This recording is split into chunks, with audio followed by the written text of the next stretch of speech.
And now we begin the 5th canto, Chapter 1, The Activities of Maharaj Priyavrata.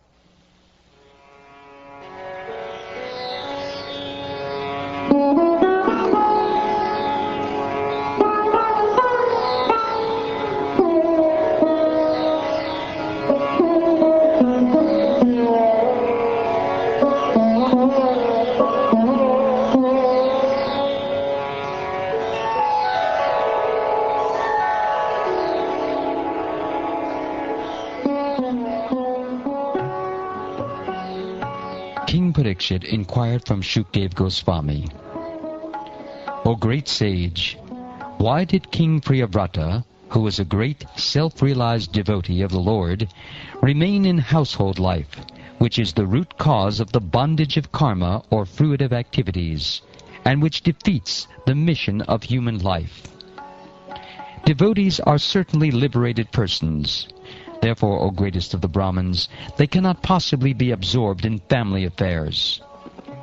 Elevated Mahatmas, who have taken shelter of the lotus feet of the Supreme Personality of Godhead, are fully satiated by the shade of those lotus feet. Their consciousness cannot possibly become attached to family members. O great Brahmin, this is my great doubt. How was it possible for a person like King Priyavrata, who was so attached to wife, children, and home, to achieve the topmost infallible perfection in Krishna consciousness? What you have said is correct. The glories of the Supreme Personality of Godhead, who is praised in eloquent, transcendental verses by such exalted personalities as Brahma, are very pleasing to great devotees and liberated persons.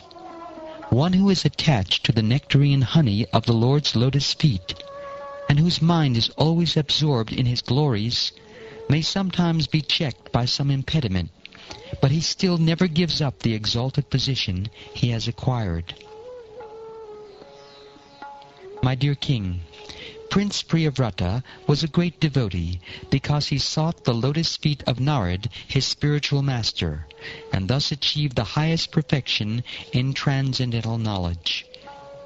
With advanced knowledge, he always engaged in discussing spiritual subjects and did not divert his attention to anything else. The prince's father then asked him to take charge of ruling the world.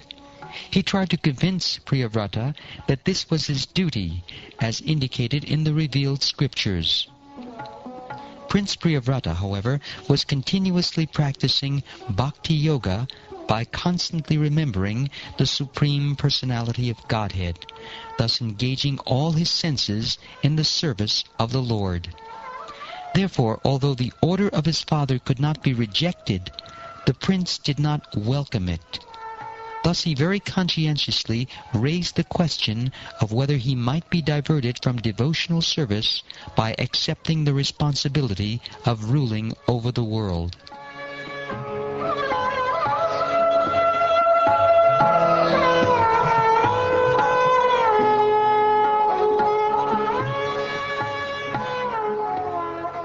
The first created being and most powerful demigod in this universe is Lord Brahma, who is always responsible for developing universal affairs.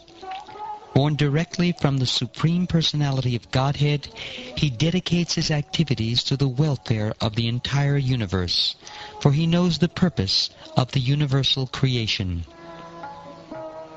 This supremely powerful Lord Brahma, accompanied by his associates and the personified Vedas, left his own abode in the highest planetary system and descended to the place of Prince Priyavrata's meditation. As Lord Brahma descended on his carrier, the great swan, all the residents of the planets named Siddhaloka, Gandharvaloka, Sadhyaloka, and Charanaloka, as well as great sages and demigods flying in their different airplanes, assembled within the canopy of the sky to receive Lord Brahma and worship him. As he received respect and adoration from the residents of the various planets, Lord Brahma appeared just like the full moon, surrounded by illuminating stars. Lord Brahma's great swan then arrived at the border of Gandhamadan hill and approached Prince Priyavrata, who was sitting there. Lord Brahma, the father of Narad Muni, is the supreme person within this universe. As soon as Narad saw the great swan, he could understand that Lord Brahma had arrived. Therefore he immediately stood up, along with Svayambhuva Manu and his son Priyavrata, whom Narad was instructing. Then they folded their hands and began to worship Lord Brahma with great respect.